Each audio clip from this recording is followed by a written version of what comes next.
ফসকেল TB bat.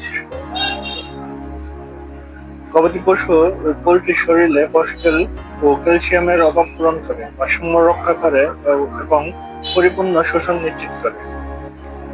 গবাদি পশুর দুধ উৎপাদন বাড়ায়, শরীরের বৃদ্ধিতে সহায়তা করে, কৃমিনাশক ব্যবহারের ফল সুস্বাস্থ্যের জন্য খুবই উপকারী, দুধ জ্বর বা মিল্ক ফিভারের প্রতিরোধ করে, বাড়ন্ত পশুর হাড়ের গঠন মজবুত করে, গর্ভবতী গাভীর জন্য খুবই উপকারী।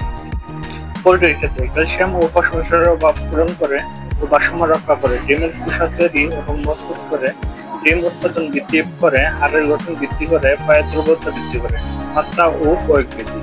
শ্রেণী: গরু ও ঘোড়া ও মহিষের জন্য 2টি বয়স প্রতিদিন একবার, বাছুর ও ছাগল ও ভেড়ার জন্য 1টি বয়স প্রতিদিন একবার, হাঁস মুরগির জন্য 1টি বয়স 5 থেকে 10টির জন্য।